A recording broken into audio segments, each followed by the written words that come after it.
الحمد لله حمدا موافيا لنعمه مكافيا لمزيده، والصلاة والسلام على سيد الأنبياء والمرسلين. أما بعد، فأعوذ بالله من الشيطان الرجيم. بسم الله الرحمن الرحيم. إن عدة الشهور عند الله 12 شهرا في كتاب الله يوم خلق السماوات والأرض منها 4 حرم ذلك الدين القيم. صدق الله العظيم. وقال النبي صلى الله عليه وسلم: السنة 12 شهرا منها 4 حرم 3 متواليات ذو القعدة وذو الحجة والمحرم ورجب مضر الذي بين جمادى وشعبان، أو كما قال عليه الصلاة والتسليم. يا رب صل وسلم دائما أبدا على حبيبك خير الخلق كلهم. يا رب صل وسلم دائما أبدا على حبيبك خير الخلق كلهم. يا رب صل وسلم دائما أبدا على حبيبك خير الخلق كلهم. بزرگان محترم، جو آیت کریمہ پڑھی گئی اس میں اللہ رب العزت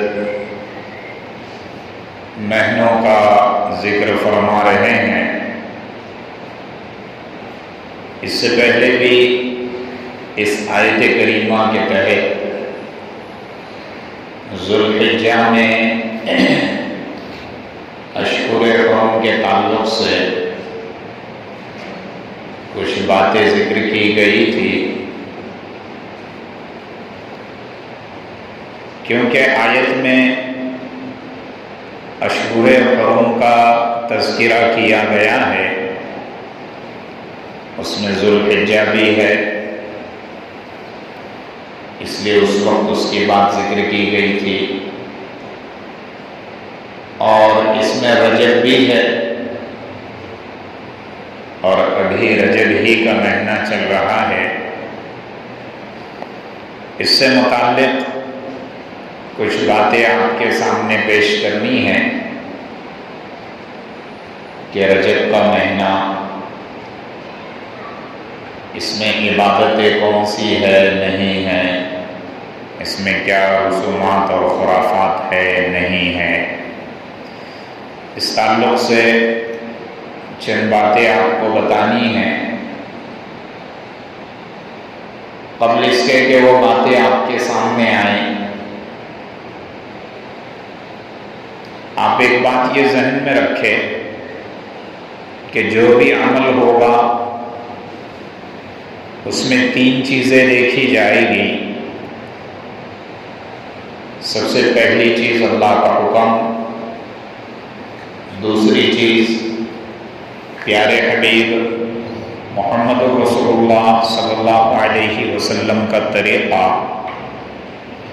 اور تیسری چیز اخلاص. ان تینوں چیزوں میں سے اگر ایک بھی چیز فوت ہو جائے گی، ایک بھی چیز نہیں رہے گی، تو پھر وہ عمل قابل قبول نہیں ہوگا، اس عمل پر ثواب مرتب نہیں ہوگا، اس عمل پر رضائے الہی اور قرب الہی کی دولت نہیں ملے گی. کوئی بھی عمل کرنا ہو، کوئی بھی عبادت کرنا ہو، بندگی کے ساتھ کرنا ہے. بندگی کسے کہتے ہیں؟ بندگی کہتے ہیں کہ خالق اور مخلوق کے درمیان عابد اور معبود کے درمیان ایک ایسا مضبوط رشتہ ہو کہ جس رشتے میں کیا اور کیوں کا سوال نہ ہو۔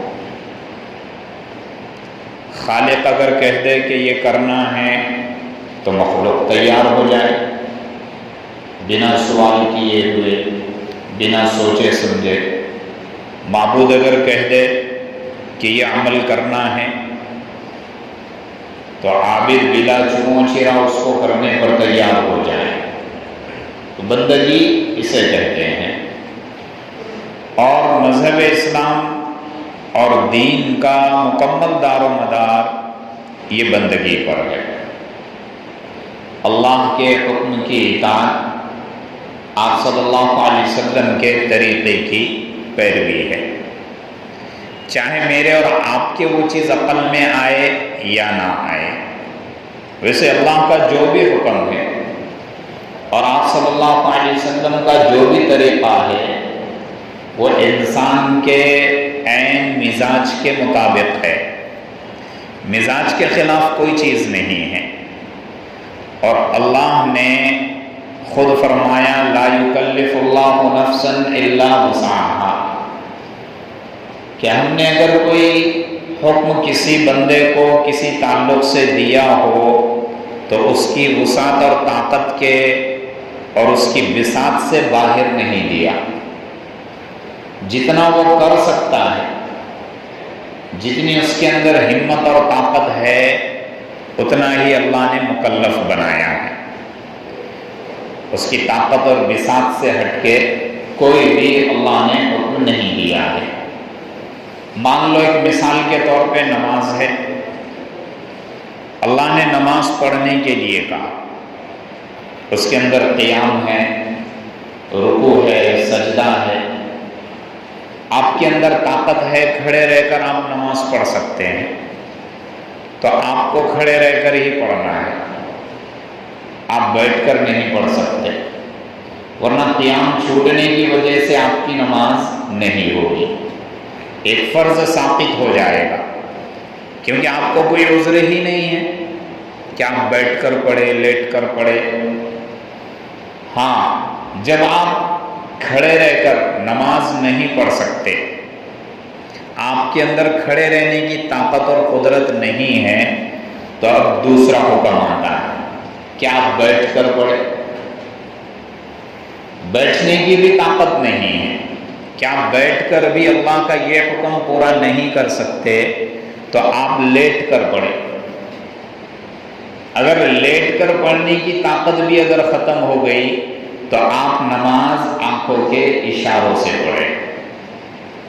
لا یکلف اللہ نفسا الا وسعہا، اللہ نے کوئی بھی حکم طاقت سے باہر کا نہیں دے رکھا کہ انسان یہ کہہ لے کہ یہ میرے بس میں نہیں ہے۔ اللہ کے کسی بھی حکم میں انسان بے بس نہیں ہے۔ اگر وہ کہیں پہ بے بس ہو جائے، کہیں پہ معذور ہو جائے، کوئی عذر اس کو لاحق ہو جائے، اللہ نے اس کا متبادل اور دوسرا راستہ رکھا ہے۔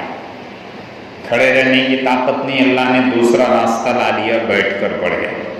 بیٹھنے کی طاقت نہیں، اللہ نے اور ایک راستہ لا لیا، لیٹ کر پڑھے۔ لیٹنے کے بعد بھی پڑھنے کی طاقت نہیں ہے، راستہ لا لیا، اشاروں سے پڑھ لے۔ تو کوئی بھی حکم اللہ نے ایسا نہیں ہے۔ رمضان کے روزے رکھنا ہے، فرض ہے، رکھنا ہی ہے، طاقت ہے، ہر کوئی رکھ سکتا، ایسا نہیں کہ کسی کو عذر ہو کہ ہم کو بھوک برداشت نہیں ہوتی، ہم کو منٹ منٹ پہ کھانا لگتا ہے، گھنٹے گھنٹے پہ کھانا لگتا ہے، 12 گھنٹے، 13 گھنٹے، 14 گھنٹے، اور اگر سردی کا موسم ہو، برفیلا علاقہ ہو، تو آدمی 16 سے 18 گھنٹے بھوکا رہ سکتا ہے۔ یہ انسان کی کامن طاقت ہے، عام طاقت ہے۔ ہاں، کوئی عذر اس کو لاحق ہو جائے، جیسے اس کو شوگر ایسی ہو جائے کہ اس میں بھوک بہت زیادہ لگتی ہے، بار بار بھوک لگتی ہے، تو یہ عذر ہے۔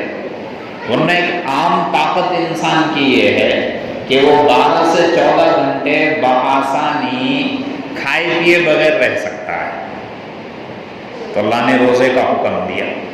رمضان میں کوئی عذر آ گئے، اللہ کا حکم تھا روزے رکھو، عذر آ گیا، بیمار ہو گیا بہت زیادہ، ماہر ڈاکٹر نے یہ کہہ دیا کہ آپ روزہ نہیں رکھ سکتے، روزہ آپ کو نقصان کر دے گا، تو پھر اللہ نے اس کو کہا، اور حکم یہ ہے کہ اس وقت نہ رکھے، لیکن جیسے ہی صحت مند ہو جائے تو اس کی قضا کر لے۔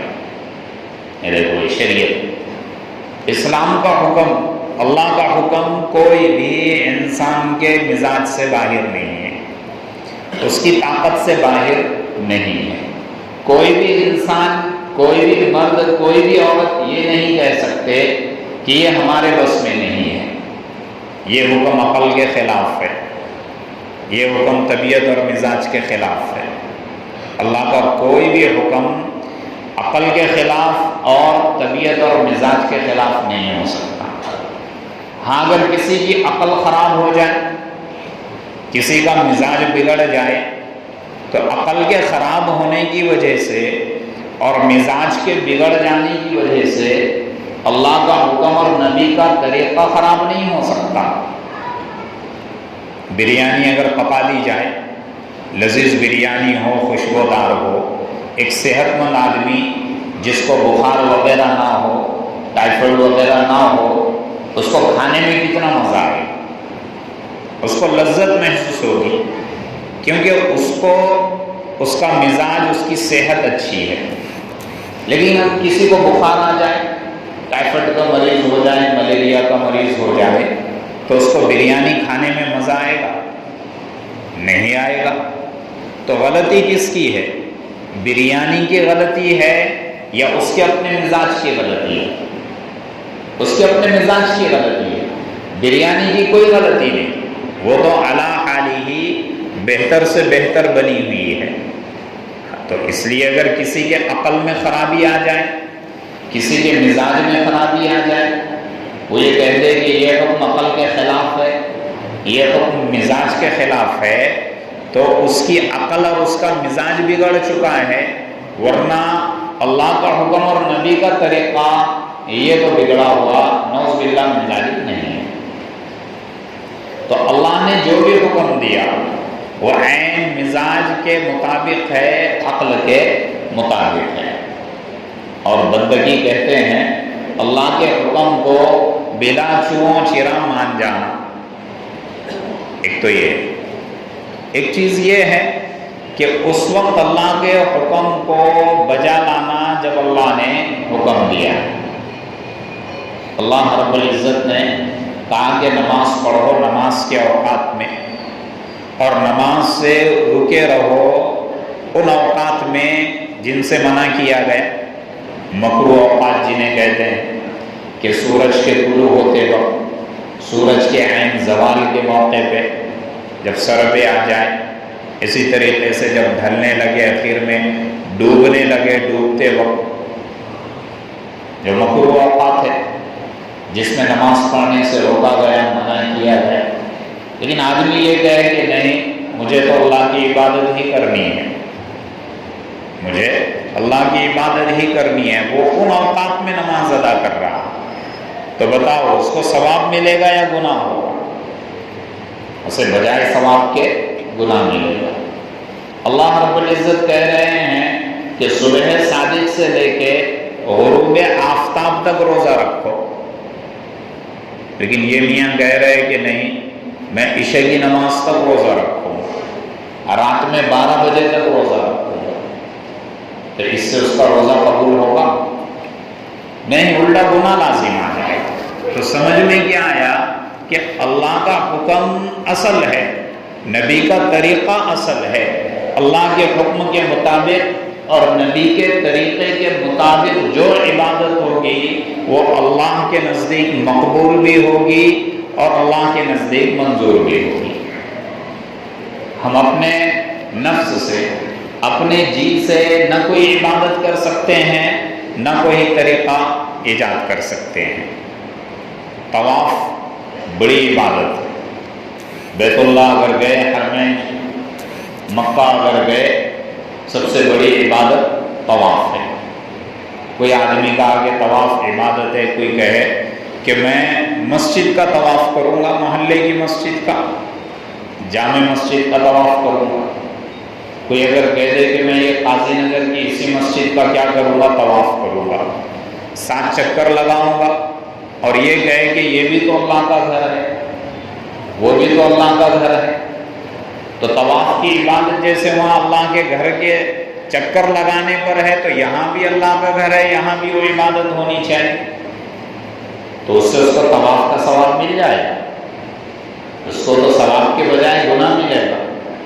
کیونکہ اللہ نے جو عبادت جس وقت میں جس جگہ پہ مشروع رکھی ہے اسی جگہ اسی وقت میں کرنی پڑے گی.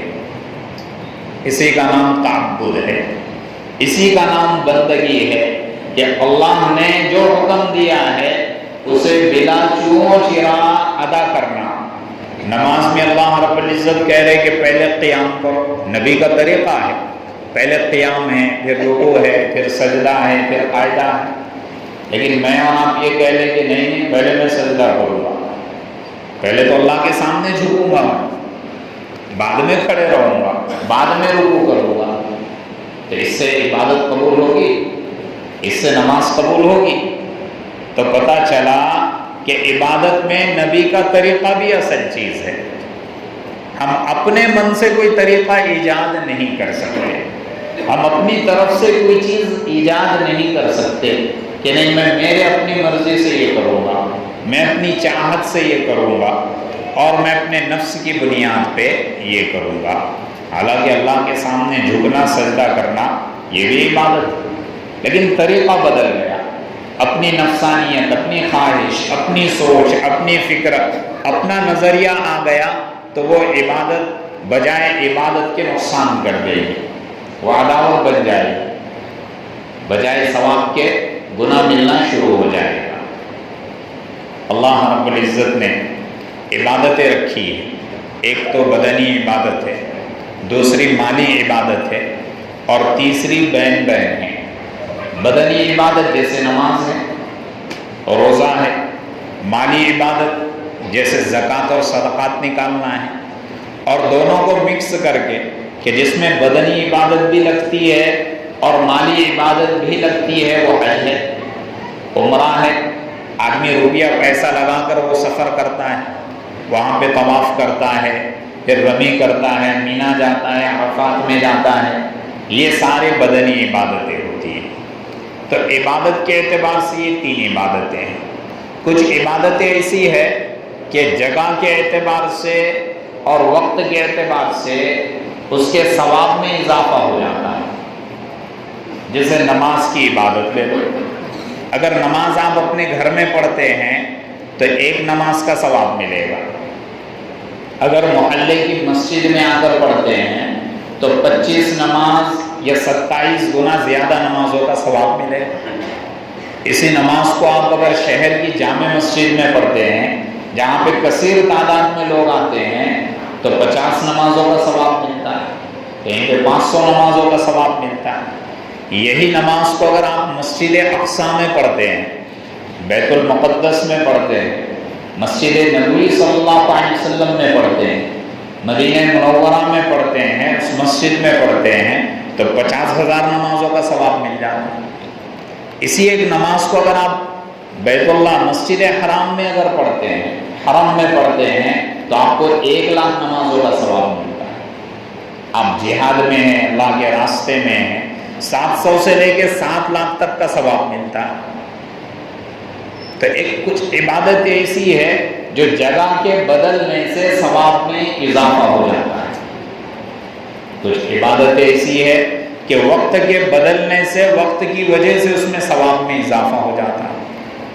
جیسے روزہ ہے، رمضان کے روزے، وقت آ گیا رمضان کے روزے کا، رمضان میں نفل فرض کے درجے میں آ جاتی، فرض 70 فرائض کے درجے میں آ جاتا ہے، روزے میں بھاؤ بڑھ جاتے ہیں، رمضان میں نیکیوں کا بھاؤ بڑھا دیا جاتا ہے. آدمی یہ سوچے کہ نہیں مجھے 70 کا جو ثواب لینا ہے عام دنوں میں لے لوں گا، میں جمعہ کے دن روزہ رکھ کے کیا کر لوں گا؟ ثواب لے لوں گا، اسے ملے گا ثواب؟ ارے ثواب ملے گا؟ نہیں ملے گا۔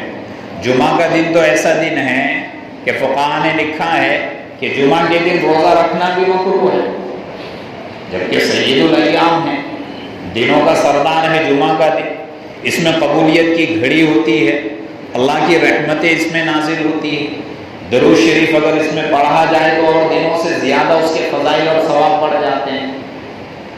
تو کیا وجہ ہے کہ وقت کے بدلنے سے بھی ثواب میں کیا ہو جاتا ہے؟ اضافہ ہو جاتا ہے۔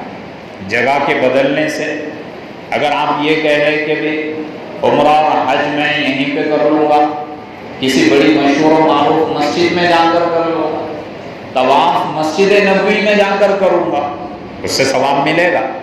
نہیں ملے گا۔ طواف تو صرف بیت اللہ کا ہوتا ہے، جگہ بدل گئی اس میں اضافہ ہو گیا۔ تو اعمال میں ثواب میں اضافہ ہونا یہ جگہ کے اور وقت کے بدلنے سے بھی پیش آتا ہے۔ اب یہ ساری چیزیں ہیں، تو اس میں ایک چیز ہے، میرے اور آپ کے کہنے سے کسی چیز کے خاص کرنے کی وجہ سے ثواب میں اضافہ نہیں ہوا، میرے اور آپ کے جگہ کے طے کرنے سے کسی چیز کے ثواب میں اضافہ نہیں ہوا۔ جتنی بھی چیزیں ہیں یہ سب منزل من اللہ ہے، اللہ کی طرف سے ہے، بذریعہ وحی ہے، پیارے حبیب محمد رسول اللہ صلی اللہ علیہ وسلم کے بتانے کی وجہ سے ہے، میرے اور آپ کی سوچ کی وجہ سے نہیں ہے، میرے اور آپ کے خاص کرنے کی وجہ سے نہیں ہے۔ اللہ نے حکم دیا، اللہ کے رسول صلی اللہ علیہ وسلم نے طریقہ بتا دیا، اللہ کے رسول صلی اللہ علیہ وسلم نے جگہ بتا دی، اللہ کے رسول صلی اللہ علیہ وسلم نے وقت بتا دیا، اوقات کی تعین کر دی، تو وہ ثواب میں اضافہ ہو گیا۔ تو یہ ساری چیزیں شریعت کی، چاہے مسائل کے اعتبار سے ہو، چاہے فضائل کے اعتبار سے ہو، اللہ کی عبادتوں کے اعتبار سے ہو، یہ ساری چیزیں منزل من اللہ ہے، اللہ کی طرف سے ہیں، میں اور آپ اس میں کسی بھی چیز کا اضافہ نہیں کر سکتے۔ جیسے شروع میں بات ذکر کی گئی کہ یہ رجب کا مہینہ چل رہا ہے، رجب میں واہی تباہی عقائد ہوتے ہیں، نہ جانے کیسی کیسے رسم و رواج ہوتے ہیں، نہ جانے کیسی کیسی چیزیں سوشل میڈیا پہ چلتی ہیں کہ رجب میں یہ کر لو تو یہ ہوگا، اس سے رکو تو یہ ہو جائے گا، یہ کریں گے تو یہ نقصان ہو جائے گا، واہی تباہی باتیں، واہی تباہی اقوال زبان سے نکالتے ہیں۔ رجب یہ حرمت والا مہینہ ہے، قرآن کریم میں اللہ رب العزت نے فرمایا ان عدت الشہور عند اللہ 12 شہرا فی کتاب اللہ، کہ اللہ کے بنائے ہوئے 12 مہینے ہیں، منہا اربعۃ حرم، اس میں سے 4 مہینے حرمت والے ہیں کہ جو محترم ہیں، معزز ہے، خود اللہ کے نزدیک بھی ان کا احترام ہے، محترم ہے، اہل عرب کے نزدیک بھی محترم تھے، عزت والے تھے، اور اسلام آنے کے بعد جو بھی اسلام کی پناہ میں آ گیا، مسلمان ہو گیا، اس کے لیے محترم اور حرمت والے ہو گئے۔ ذوالقعدہ ہے، ذوالحجہ ہے، محرم ہے، یہ لگاتار 3 مہینے ہیں، اور رجب یہ 4تھا مہینہ ہے جو فی الحال چل رہا ہے، یہ حرمت والا ہے، عظمت والا ہے۔ ان 4 مہینوں سے متعلق اہل علم نے، مفسرین نے ایک بات یہ لکھی ہے کہ اگر ان 4 مہینوں میں آدمی نیکیوں کی رفتار بڑھا دے، گناہوں کی رفتار کم کر دے، گناہ کم سے کم کرے، تو ان کی برکت سے، ان مہینوں کے احترام کی برکت سے دیگر 8 مہینوں میں اللہ رب العزت اس کے نیکیوں کی رفتار بڑھا دیتے ہیں اور گناہوں کی رفتار کم کر دیتے ہیں، یہاں تک اس کی حرمت ہے۔ اب جیسے رجب کے تعلق سے یہ بات ذکر کی جاتی ہے کہ رجب، پہلے رجب کا اگر روزہ رکھے، شروع میں بہت چل رہا تھا سوشل میڈیا میں کہ 1 تاریخ کو اگر روزہ رکھیں گے رجب کا تو 1 سال کے گناہ معاف ہو جائیں گے، دوسرا روزہ 2 تاریخ کو 2 روزے رکھے تو 2 سال کے گناہ معاف ہو جائیں گے، تیسرا رکھے تو 3 سال کے گناہ معاف ہو جائیں گے۔ 7 تاریخ تک اگر کوئی 7 روزے رکھتا ہے تو 7 سال کے گناہ معاف ہو جاتے ہیں۔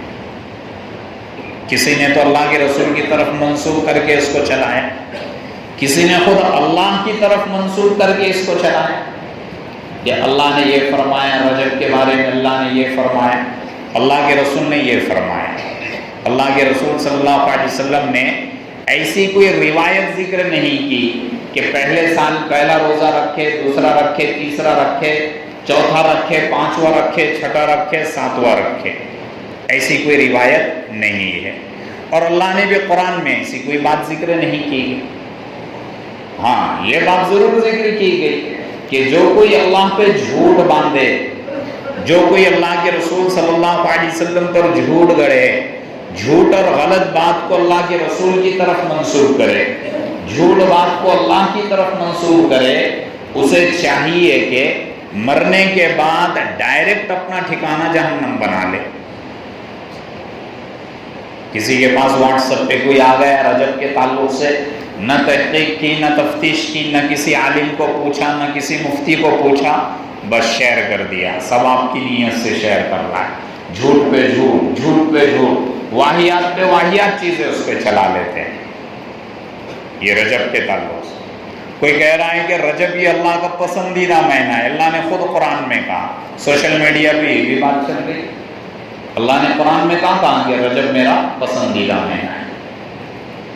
یہ جھوٹ ہے، یہ واہیات، اور سب اس کو چلا لیتے ہیں، نہ آؤ دیکھتے ہیں نہ تاؤ دیکھتے ہیں، بس واٹس ایپ پہ آئی کوئی چیز گروپ میں شیئر کر دیا، ایک گروپ سے 10 گروپ میں، 10 گروپ سے 25 گروپ میں، 25 سے 100 گروپ میں۔ اس کا گناہ کس کو ملے گا؟ اس سے پہلے میں نے ایک بات یہ بھی ذکر کی تھی سوشل میڈیا کے تعلق سے کہ اگر کوئی بے تحقیق باتوں کو اڑا دے، بات کو کی تحقیق کیے بنا کہ یہ بات صحیح ہے یا صحیح نہیں بھی ہے، سنی سنائی باتوں کو اڑا دے، اللہ کے رسول نے فرمایا اس کے جھوٹا ہونے کے لیے بس اتنا ہی کافی۔ اللہ کے رسول اس کے جھوٹے ہونے کی گواہی دے رہے ہیں۔ اور دین کی ایسی باتیں کہ جو نہ اللہ کے رسول کی طرف منسوب ہے نہ اللہ کی طرف منسوب ہے، اس کو دھڑا دھڑ واٹس ایپ پہ شیئر کر دیتے ہیں، پھیلا دیتے ہیں۔ اللہ سے ڈرو، کل قیامت کے دن پوچھو گی، کل قیامت کے دن اللہ کے رسول نے اگر گریبان پکڑ دیا کہ میں نے یہ بات تو نہیں کہی تھی، تم نے کیسے کہہ دی، تو اس وقت کیا جواب دو گے؟ اس وقت ہم کیا جواب دیں؟ تو رجب کے تعلق سے بات ذکر کی، صحابہ رضی اللہ عنہم میں سے ایک صحابی کو اللہ کے رسول صلی اللہ علیہ وسلم نے فرمایا کہ رمضان کے روزے رکھا کرو۔ وہ صحابی نے فرمایا کہ اللہ کے رسول میں مضبوط آدمی ہوں، میں رمضان کے روزے کے علاوہ بھی اور روزے رکھ سکتا ہوں۔ اللہ کے رسول نے فرمایا کہ ٹھیک ہے، اشہور حرم کے روزے رکھ لیا کرو، یا ہر مہینے کا ایک روزہ رکھ لیا کرو۔ انہوں نے کہا کہ اور طاقت ہے میرے اندر، کہا کہ مہینے کے 3 روزے رکھ لیا کرو۔ بس اتنی بات روایت میں ذکر کی گئی، اشہور حرم حرمت والے مہینوں کی بات ذکر کی گئی، ورنہ دوسری کوئی بات وہاں پہ ذکر نہیں کی گئی۔ عبداللہ ابن عباس رضی اللہ تعالیٰ عنہ فرماتے ہیں کہ جب رجب کا مہینہ آتا، رجب کا چاند اللہ کے رسول صلی اللہ علیہ وسلم دیکھتے تو آپ دعاؤں میں لگ جاتے، اللہم بارک لنا فی رجب اور فی رجب، دونوں طریقے سے، وشعبان وبلغنا رمضان، اے اللہ ہمارے رجب اور شعبان کے مہینے میں برکت دے اور ہم کو رمضان تک پہنچا دے۔ ایک تو عمل یہ کرتے اللہ کے رسول، دوسرا عمل آپ فرماتے کہ آپ صلی اللہ علیہ وسلم رجب کے مہینے میں کبھی روزے رکھتے کبھی روزے نہیں رکھتے، یہی معمول آپ کا شعبان کے مہینے میں بھی ہوتا، اور رمضان میں آپ تو مکمل روزے وغیرہ رکھا کرتے تھے، وہ اللہ کا حکم تھا۔ اس کے علاوہ رجب میں کوئی چیز نہیں ہے۔ ایک روزہ رجب میں رکھا جاتا ہے 27ویں رجب کو، اس کو ہزاری کا روزہ بھی کہتے ہیں۔ ہزاری کا روزہ اس لیے کہتے ہیں کہ اس کے تعلق سے یہ بات چلتی ہے جو بے اصل ہے، بے بنیاد ہے، کہ 27ویں رجب کو جو روزہ رکھا جائے گا، ایک روزہ رکھنے کی وجہ سے 1000 سال کا ثواب ملتا ہے، اس لیے اس کو ہزاری کا روزہ کہتے ہیں۔ اس کی بھی کوئی بنیاد نہیں، اس کی بھی کوئی اصل نہیں ہے، یہ من گھڑت روایت ہے، یہ موضوع روایت ہے۔ 27ویں شب رجب کی جو آتی ہے، شب معراج وغیرہ کا واقعہ اس میں ذکر کیا جاتا ہے، اس واقعے کے اندر خود اختلاف ہے کہ کس مہینے میں وہ آیا ہے، کس سال میں وہ آیا ہے، جب اسی میں اختلاف ہے۔ 5 سے 6 7 8 اقوال ہیں۔ کوئی کہتا ہے صلی اللہ علیہ وسلم کی ہجرت سے 8 سال پہلے کا واقعہ ہے، کوئی کہتا ہے 3 سال پہلے کا، کوئی کہتا ہے 4 سال 5 سال پہلے کا واقعہ ہے۔ بہرحال واقعہ کب کا بھی ہو چاہے، لیکن ہے ہجرت سے پہلے کا۔ مدینہ ہجرت کر جانے کے بعد اللہ کے رسول صلی اللہ علیہ وسلم سے کہیں بھی ثابت نہیں ہے کہ آپ نے معراج والی رات کا کوئی جشن منایا یا کوئی عبادت آپ نے ذکر کی۔ انبیاء کے بعد سب سے زیادہ دین کو سمجھنے والے، سب سے زیادہ دین کو پڑھنے والے، سب سے زیادہ 100% دین پہ عمل کرنے والے صحابہ کی جماعت ہے۔ لیکن صحابہ کے زمانے میں بھی اب تک ایسی کوئی چیز نہیں تھی۔ صحابہ کے بعد اگر 2 زمانے لے لیے جائیں، تابعین اور تبع تابعین کے، ان کے زمانے میں بھی یہ کوئی چیز نہیں، نہ ہزاری کا روزہ تھا، نہ ہی جیسے تبارک کی رسم ہوتی ہے، رسم تبارک جسے کہتے ہیں کہ کچھ لوگ اس میں روٹیاں بنا کر تقسیم کرتے ہیں کہ اس سے برکت ملتی ہے، برکت آتی ہے۔ آج 21 رجب ہے، کل 22 رجب ہوگی، 22 رجب کے کنڈے وغیرہ بناتے ہیں، رجب کے اندر وہ بھی ہوتا ہے۔ ہم اپنے بچپن میں دیکھتے تھے کنڈے وغیرہ کی رسم ہوتی تھی، لیکن اللہ کا کرم ہے، دعوت و تبلیغ کی محنتیں ہیں، علماء کی فکریں ہیں، اہل علم کی فکریں ہیں، اب یہ چیزیں آہستہ آہستہ کیا ہو رہی ہے، چھٹ رہی ہے، ختم ہو رہی ہے۔ تو یہ چیزیں ہیں جو ثابت نہیں ہیں۔ تو دین کو دین سمجھ کر کرو، جو اللہ نے حکم دیا اس میں نبی کا طریقہ کیا ہے، یہ چیزیں دیکھی جائیں گی۔ تو کوئی بھی عمل قبول ہونے کے لیے 3 چیزیں ضروری ہے۔ سب سے پہلے اللہ کا حکم، دوسرا نبی کا طریقہ، اور تیسرا اخلاص۔ اگر ان 3 چیزوں میں سے ایک چیز بھی فوت ہوگی، ایک چیز بھی موجود نہیں ہوگی، تو عمل قابل قبول نہیں ہوگا۔ جب عمل ہی قبول نہیں ہوگا تو ثواب بھی نہیں ملے گا، اور بسا اوقات بجائے ثواب کے گناہ لازم آ جائے گا۔ اس لیے دعا کرے کہ اللہ رب العزت موت تک اور قیامت تک ہماری نسلوں کو رسم و رواج، کفر اور شرک اور اس کی نحوست اور اس کے اسباب سے محفوظ رکھے۔ اللہ مجھے بھی عمل کی توفیق عطا فرمائے، آپ کو بھی۔